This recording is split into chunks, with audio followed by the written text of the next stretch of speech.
नमस्कार। आज हम लेकर के आए हैं वैदिक विद्वान श्री पंड्या जी को। आज हमारा जो चर्चा का विषय है वह विषय है कि जो मूर्ति पूजा है, मंदिरों में विभिन्न प्रकार के देवी देवताओं की जो मूर्तियां स्थापित हैं और उन मूर्तियों के पूजन से हमें क्या लाभ होते हैं और न करने से क्या हानि होते हैं। तो आज हम इसी चर्चा परिचर्चा को लेकर के आपके समक्ष आए हैं। देखते हैं कि डॉक्टर पंड्या जी के विचार इस मत पे क्या कहते हैं कि हमें मूर्ति पूजा करने से क्या लाभ है और न करने से क्या हानि है। आइए डॉक्टर पंड्या जी से समझते हैं। आपका प्रश्न जो है जी सारगर्भित प्रश्न है और जो आज वर्तमान में जो समस्या है उसको हल करने वाला है। हमको सबसे पहले ये समझना होगा कि मूर्ति किसे कहते हैं और पूजा किसको कहते हैं। एक जड़ मूर्ति होती है और एक चेतन मूर्ति होती है, जिसमें इच्छा हो, सुख हो, दुख हो, ये 6 गुण जिसमें होते हैं वो चेतन मूर्ति होती है।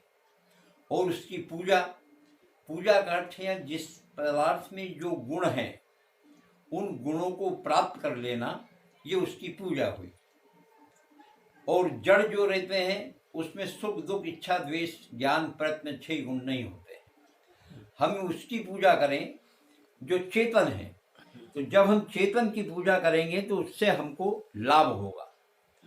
और क्योंकि उसका जो ज्ञान है, उसकी जो बुद्धि है, उसका जो अनुभव है, उसका लाभ हमको मिलेगा। और जो जड़ है उसकी यदि पूजा की तो जड़ है ही। तो उनके जो गुण हैं, जैसे सूर्य की पूजा हम करते हैं, अग्नि की पूजा हम करते हैं, वायु की पूजा करते हैं, उसके गुणों का लाभ लेने का जो तरीका है वो हमको वेदों में बताया है। और वेद ने इस रूप में कहा कि न तस्य प्रतिमा अस्ति, उस परमपिता परमात्मा की कोई प्रतिमा नहीं है। और जब जिस चीज की प्रतिमा नहीं है तो हम उसकी पूजा कैसे करेंगे। हम उस चीज के अर्थ को नहीं जानने से ये सारी समस्याएं हमारे सम्मुख में आ गई है। जो विद्वान लोग रहे हैं, जिन्होंने संसार के लिए त्याग किया, आज हम देखते हैं लोकल व्यवहार में जगह जगह हमारे पूर्व नेताओं को जिनने संघर्ष किया था उनकी मूर्तियां लगी हुई है। मूर्तियां लगने का आशय यही रहा है कि उनने जो गुण थे, उनने जो त्याग किया था, उनने जो समाज में कार्य की गतिविधियां रखी थी, उसको हम अपनाने का प्रयास करें। हम क्या कर रहे हैं, आज की मूर्ति बना दी, हम उसके चित्रों की पूजा करने लग गए, चरित्र को हमने छोड़ दिया। और जब से चरित्र का हमने पालन करना छोड़ दिया और केवल चित्रों को पूजने लग गए, चित्र हो या मूर्ति हो, मूर्ति का ही स्वरूप है वो भी, तो मूर्ति से कोई प्राप्त नहीं होगी। मैं एक छोटी सी एक घटना इस संबंध में आपको बताऊंगा कि एक बार ईश्वर और कुमार की दोनों की चर्चा होने लगी। तो कुमार ने कहा कि देखो, मैं भी प्रजापति कहलाता हूँ, मैं भी निर्माण करता हूँ और तुमसे अधिक करता हूँ मैं, और मेरे मूर्ति बनाई हुई का ज़्यादा मान सम्मान है तुम्हारे बजाय। ईश्वर ने कहा ये कैसे। तो देखो, तुमने ये सारा संसार बनाया और मनुष्यों को बनाया, तुम्हारे बनाए हुए सब आपस में लड़ते हैं, एक दूसरे के विचार नहीं मिलते तो झगड़ा करते हैं। और मैं जो ये मूर्ति बनाता हूँ ये आपस में कभी नहीं झगड़ती। और जब तुम्हारी बनाई हुई मूर्तियां आपस में जब झगड़ा करती है ना, तो ये मेरी मूर्ति के आगे सिर झुकाते हैं कि भगवान ऐसा कर देना, ऐसा कर देना। मैंने गणपति की बना दी तो वहां जाके सिर झुकाएंगे, जिसकी बना दी तो मेरी मूर्तियों के आगे तुम्हारी बनाई हुई मूर्तियां सिर झुकाती है। तो ये कहने का मेरा आशय ये कि उस परमपिता परमात्मा की कोई मूर्ति नहीं बनती, हो तो सर्वव्यापक है। क्योंकि मन को, आत्मा को और इंद्रियों को विषयों का सुख चाहिए, मन को संतोष चाहिए और आत्मा को आनंद चाहिए। तो आत्मा के आनंद के लिए हमको परमपिता परमात्मा का ही स्मरण करना होगा।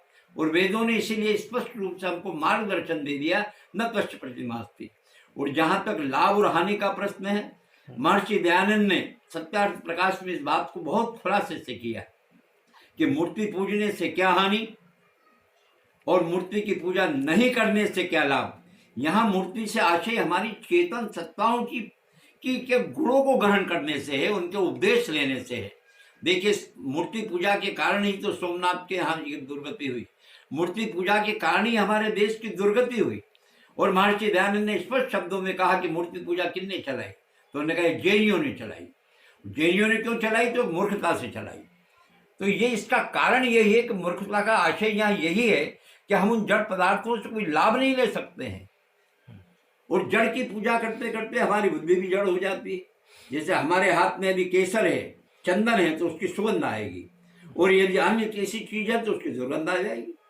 तो हम जिसके संपर्क में आए तो उस संपर्क में उसके आए परमपिता परमात्मा के, और वो कैसे हमको प्राप्त होगा, योग के माध्यम से। यम, नियम, आसन, प्राणायाम, प्रत्याहार, धारणा, ध्यान और समाधि।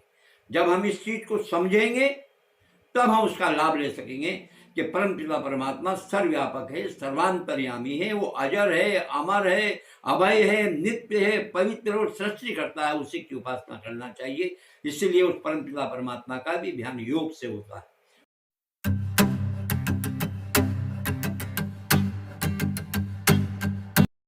ये वास्तव में आर्य समाज को नहीं समझने के कारण है। हम सर्वप्रथम ये समझने का प्रयास करें कि आर्य समाज है क्या। आर्य का अर्थ होता है श्रेष्ठ। आर्य और अनार्य, देवता और दानव, ये व्याख्याएं पुराने समय से चली आ रही। तो जब श्रेष्ठ व्यक्तियों का समाज हो जाएगा तो किसी से मनवाने का तो प्रश्न ही नहीं आता है। इसीलिए वेद का ये मंत्र है, इंद्रम वर्धन्तो अप्सरः कर्णवन्तो स्मार्यम अपघ्नन्तो रावणाः, कि हम अपनी इंद्रियों को श्रेष्ठ बनाएं, समाज को श्रेष्ठ बनाएं, हमारे साधन जो संसार के कल्याण को उनको श्रेष्ठ बनाएं, और फिर विश्व को श्रेष्ठ बनाने का हम प्रयास करें। और इसके बावजूद भी यदि कोई हमारी बात नहीं मानता है तो अपघ्नन्तो रावणाः, इस प्रकार के आतंकवादियों को, आताताइयों को, भ्रष्टाचारियों को, व्यभिचारियों को कुचल देवे हम। और जब तक समाज में ये स्थिति नहीं आएगी तब तक राष्ट्र सुधर नहीं सकता। तो आर्य समाज का यदि हम स्वरूप देखें, आर्य समाज का इतिहास देखें, तो इस भारत की आजादी में सबसे अधिक बलिदान आर्य समाज के श्रेष्ठ पुरुषों का ही हुआ है। आप देखिए, महर्षि दयानंद के इतिहास को पढ़िए। उन्होंने इस राष्ट्र के लिए ही नहीं, सारे विश्व के लिए उन्होंने जो एक सत्यार्थ प्रकाश लिखा, ऋग्वेदादि भाष्य भूमिका लिखी, संस्कार विधि लिखी, इनका अध्ययन करिए आप। इनका अध्ययन नहीं करने के परिणाम स्वरूप ये सारी की सारी विचारधारा बनती है कि आर्य समाज किसी पर थोपता है। ईश्वर किसी पे कोई चीज थोपता नहीं है, कानून किसी पर थोपता नहीं है, पर यदि उसका पालन करोगे तो लाभ होगा, पालन नहीं करोगे तो दुखी हो जाओगे। इसीलिए वेद की बातों को, क्योंकि वेद के अंदर ही आदेश हैं, उपदेश हैं, निर्देश हैं और निषेध हैं, चारों चीजें वेदों के अंदर हैं। इन चारों चीजों को वेद कहता है कि हमने तो खुला, सूर्य की किरणें निकलती है, उससे आप लाभ लेना चाहे ले लें। और वो सूर्य की किरणें जो संसार को उत्पन्न करने में सहायक होती है, पैदा करने में सहायक होती है, वो उल्लू के लिए दुखदायी होती है। उल्लू को उससे पीड़ा होती है सूर्य की रोशनी से। तो यदि ज्ञान से किसी को तकलीफ हो, चंद्रमा की रोशनी से किसी को हानि होती हो, तो आप उस पर अंदाज लगा लीजिए कि चांद के भी विरोधी हैं, सूर्य की किरणों के भी विरोधी हैं, पर हम उसका लाभ लेना नहीं जानते हैं। जो व्यक्ति लाभ लेना जानता है, सूर्य की 12 बजे आंखों से ज्योति मिलाने जाएगा तो हानि होगी, सूर्य के उदय के समय में आंखों से, नेत्र से ज्योति मिलाएगा तो लाभ होगा, चंद्रमा के में ज्योति मिलाएगा तो उसको लाभ होगा। तो ये सारी चीजें नहीं समझने के कारण से हो रही है। जिस दिन हम आर्य समाज का स्वरूप समझ, आर्य समाज के नियमों को देखिए, 10 नियमों का यदि अध्ययन करेंगे, पहला नियम ही देख लीजिए, सब सत्य विद्या, और जो पदार्थ विद्या से जाने जाते हैं उन सब का आदि मूल परमेश्वर है। इसकी देखिए कितनी सुंदर व्याख्या है। गेहूं से हम गेहूं पैदा कर सकते हैं, चने से चने पैदा कर सकते हैं, परंतु हम गेहूं नहीं बना सकते, चने नहीं बना सकते हैं। आज इतने बड़े विज्ञान में एक बूंद शहद का तो बना के बताए, मक्खियां बना देती। तो जो आदि मूल में है वो परमपिता परमात्मा का ही बनाया हुआ है। तो आर्य समाज तो उस चीज को बताता है कि श्रेष्ठों का समाज है, और जहां श्रेष्ठ पुरुष बैठते हैं, जहां विद्वान लोग बैठते हैं, वहां किसी को दबाने की आवश्यकता नहीं। सूर्य निकलता है, लाभ लेना चाहे लेना चाहे ले, चंद्रमा निकलता है, लाभ लेना चाहे ले, हर चीजें। इसीलिए कहा असतो मां सदगमय, तमसो मां ज्योतिर्गमय, मृत्योर्मा मृतंगमय। तो आर्य समाज का तो ये सिद्धांत है, किसी को दबाता नहीं। आपको मानना, जिनने माना है उसको लाभ हुआ है, जिसने नहीं माना है वह हानि आज भी भोग रहे हैं। हमारे भारत की सारी स्थिति यही तो हो गई कि हम आर्य समाज को समझ नहीं पाए, क्योंकि सत्य जब सिर पे चढ़कर बोलता है सारी वस्तु भी सामने आ जाती है।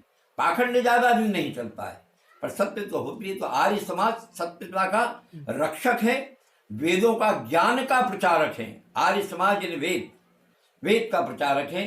और ऐसी संसार की, इसीलिए महर्षि दयानंद ने कहा कि हे संसार के लोगों, आर्य समाज के कंधे से कंधा मिला करके चलो तो राष्ट्र का उत्थान, विश्व का उत्थान कर पाओगे, अन्यथा हाथ में कुछ भी नहीं लगेगा। जो आज सारी के सारे संसार में जो ये जितने दुख, वैमनस्य, झगड़े, मत मतांतर फैल रहे हैं, ये सब आर्य समाज के सिद्धांतों को नहीं मानने से ही तो है। और जो भी आज सारा विश्व जो मान रहा है, ये महर्षि दयानंद के बताए मार्ग ही हैं। और महर्षि दयानंद ने वही बताया कि ब्रह्मा से जैमिनी पर्यंत तक जो परंपरा थी, जो हम भारत विश्व का गुरु था, मानवता का गुरु था, इसीलिए कहा था कि मनोर्भव मनुष्य बन। और मनुष्य बनने की एकमात्र संस्था आर्य समाज ही है। आर्य समाज के सिद्धांती हैं, आर्य समाज के नियमी हैं, जो वेदों पर आधारित हैं। और वेद संसार की सबसे पुरानी पुस्तक है, क्योंकि परम पिता परमात्मा ने मनुष्य को ज्ञान के रूप में 4 ऋषियों को दिया था, ऋग्वेद, यजुर्वेद, सामवेद और अथर्ववेद। और ये 4 ऋषियों के माध्यम से प्रकटीकरण हुआ, क्योंकि मनुष्य एकमात्र ऐसा है जिसको सिखाना पड़ता है। बाकी तो पशु पक्षी स्वतः सीख जाते हैं, पर मनुष्य स्वतः नहीं सीखता। यदि माँ इसकी करवट न बदले, बिठाए नहीं, चलाए नहीं, उठाए नहीं, बुलाए नहीं, तो कुछ भी नहीं कर सकता ये पशु में और मनुष्य में। इसलिए आर्य समाज तो वो संस्था है जो लोगों को प्रेम पूर्वक बताती है। जितना प्रेम, जितना स्नेह, जितना सौहार्द आर्य समाज में है, आर्य समाजों में इतना संसार में और कहीं भी नहीं मिलेगा। ओम शांति शांति। YouTube पर चैनल को सब्सक्राइब करें और यह वीडियो अपने घर, परिवार, रिश्तेदार सभी लोगों को शेयर जरूर करें। हमारे चैनल का नाम है सिंबल ऑफ ट्रू वे। आर्य समाज सदा से आपका और आपके विचारों का स्वागत करता आ रहा है। यदि आप अपने ज्ञान को और अपने विचार को हमारे साथ शेयर करना चाहते हैं अथवा अपना रिकॉर्डिंग करवाना चाहते हैं, अपने घर पर कार्यक्रम या कार्यक्रम का प्रचार प्रसार करवाना चाहते हैं, तो हमसे संपर्क करें। आर्य समाज में आप साक्षात्कार के लिए आ सकते हैं। धन्यवाद।